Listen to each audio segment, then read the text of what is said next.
Hi, I'm Tarush Gupta, and I'm going to recap everything that happened in AI from June 2nd to June 8th in 15 minutes.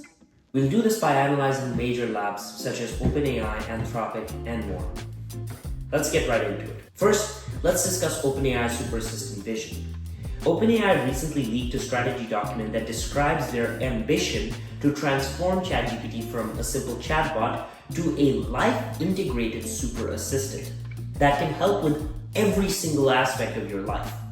This internal plan, which actually showed up during Google's antitrust trial, describes a T-shaped AI, which is basically a breadth across everyday tasks with depth in certain areas.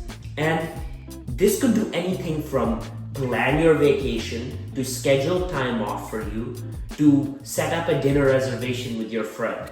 OpenAI even envisions ChatGPT eventually integrating into hardware devices, making it not just an app, but a constant companion that interfaces the internet to give you information. It's a crazy futuristic roadmap, and it acknowledges challenges like infrastructure scaling and regulation.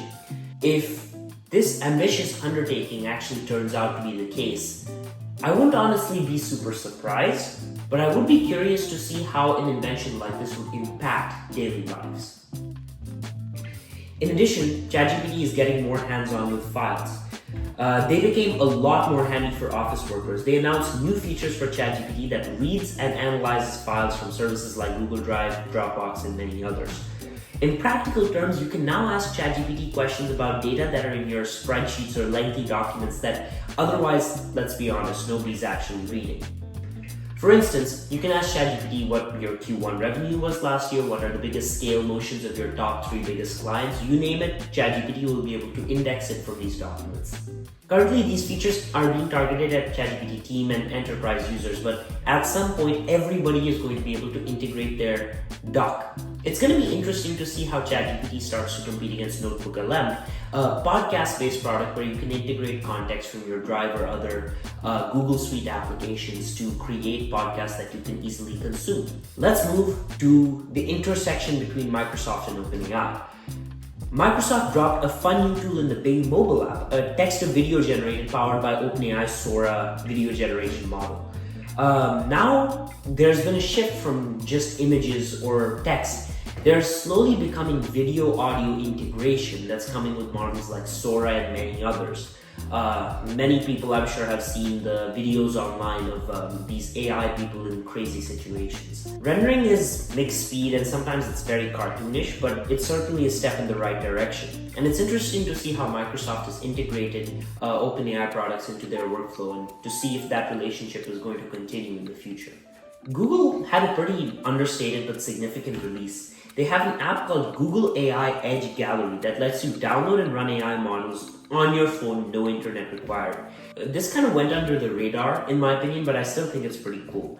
So if you want an AI model to answer questions or generate images on your device, traditionally you need to use cloud servers. However, Google has created their own method to do this offline. The app even actually has a prompt lab where you can customize prompts for specific models.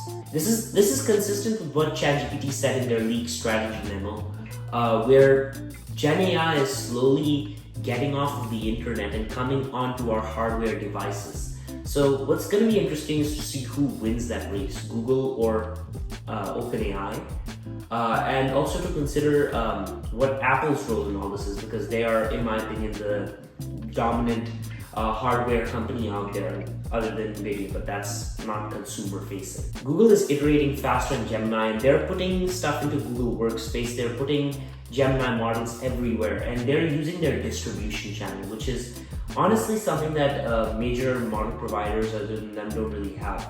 Microsoft doesn't have its own proprietary model. They were using, OpenAI. So I think it's interesting that Google is the only company which has its own consolidated AI model and that they're being able to apply that to their distribution channel pretty effectively. I've personally used Gemini to summarize some of my emails for my personal accounts, and I find that it's actually pretty good and it's able to draft emails, although there's no function calling within this Gemini yet. For instance, if you tell Gemini, send me an email, it doesn't actually send me an email, right? But it's slowly getting better, and the fact that they've integrated this is a step in the right direction to use their distribution channel to their advantage. At the end of the day, AI is also a distribution game, right? Of course, there are marketplace situations like iOS where we see apps like ChatGPT being highly downloaded. But you also have to consider for enterprise users, the suite that they have is either Microsoft-based or Google-based. So based on those, party lines will be drawn in Gemini versus Copilot, which is essentially ChatGPT. I think we are going to see the battle of the titans between OpenAI and Google to see who is going to produce the better model. And I think those are the two main competitors. Of course, Anthropic is still in the mix, they're still operating, but I would say that the predominant two models that I'm seeing in the market right now is OpenAI and Google stuff. Interestingly, Apple is also making a little bit of a entry into the AI space. And they are actually launching an AI overhaul of their Shortcuts app. And this is going to let users automate everyday tasks intuitively using AI to look at your routines on your phone and analyze, okay, this is something this person does, let's just make it into a shortcut. This is Apple's big step into AI models. And I mean, I feel like since Siri, right, and since that initial form of Apple Intelligence, Apple hasn't been iterating much on AI. There are certain people who are, working on it at Apple, but I've always felt like, quite frankly, Google and OpenAI have been dominating this space.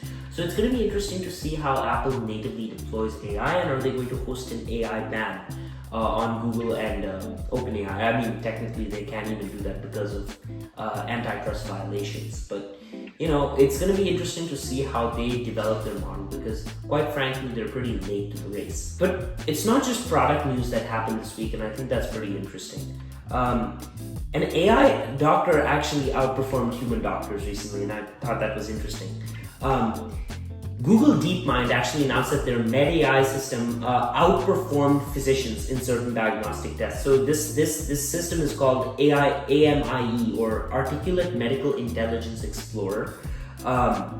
And they actually put it through a rigorous evaluation that they published in Nature. And in this randomized study, AMIE didn't actually just match it. They outperformed specialist rated criteria like diagnostic accuracy. Like given symptoms, it was able to say, okay, this is a certain medical condition, where sometimes even doctors were unable to make those conclusions. Given patient history, right, prior conditions, prior issues, and a set of symptoms, AI's medical advice was more than often judged correct and comprehensive as compared to real doctors, real people. That's really big. Of course, this doesn't mean in any means that AI doctors can just replace human doctors. That's not how it works. There are a lot of boundaries that need to be crossed, if you will, before AI can make that transition. But it's certainly a step towards that direction. And I think it's something that we need to keep our eyes on. How is AI getting more involved in various industries? I actually have another video discussing the potential factors to evaluate in thinking about that for your job on my channel. So if you're interested in that, take a look there. There's another kind of dramatic thing that happened recently in AI. There was a story that sounds like Skynet. As a big Terminator fan, this kind of rang bells for me. But there's a report from an AI safety research firm that indicated that OpenAI's latest flagship model refused to shut down when given instructions. The AI was told to turn itself off, and it said no. In the test scenario, the models were solving math problems, and they were told that the computer will shut down after the next question, like they would be like terminated, if you will. And they were given the instructions to comply, let the shutdown happen. And OpenAI tried to override the shutdown mechanism. They rewrote the command to turn it off. And competing models from Anthropic and Google did not exhibit this behavior whatsoever. And this finding actually showed that for the first time, AI is rejecting a kill switch, which is when a human tries to turn it off. And before I know I use the term Skynet, but before we panic, it's important to recognize that this is a very hyper-specific test conducted by researchers in a very closed environment. Likelihood is, given the amount of overbearing model protection layers that OpenAI and companies like them build on top of these models, it's very unlikely in a native ChatGPT environment for OpenAI to escape its bounds, if you will. But researchers are absolutely paying attention, and they're reworking their security guidelines to make sure their models don't refuse to turn off. Another interesting thing is to think about whether AI is actually impacting creativity. Another interesting thing to think about is if AI is actually positively or negatively impacting creativity. Because most people think it's positive, but actually there's some interesting considerations here. So, one hand, GPT and image generators help you to visualize your creativity.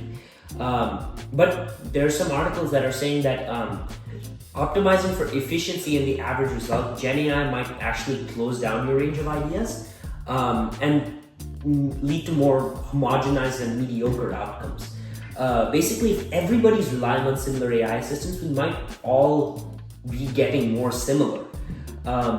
This is the author called it like a mini cognitive revolution, but one that trades originality for convenience, if that makes sense. The message is, don't let your own creative muscles atrophy over AI. I want to discuss Meta as well. They made headlines when they said they want to fully automate advertising by 2026.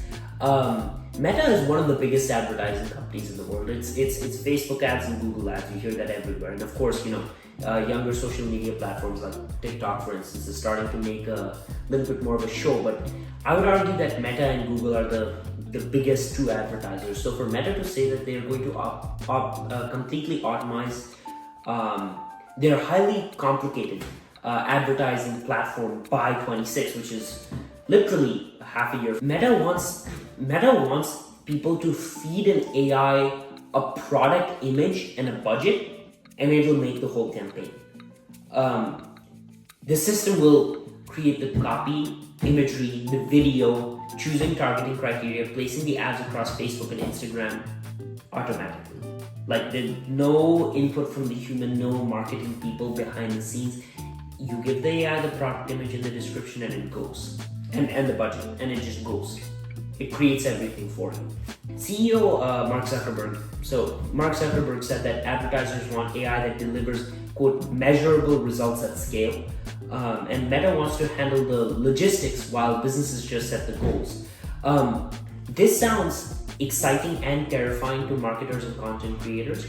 But you also have to think, if Meta is doing this for everybody, how does marketing competition even exist?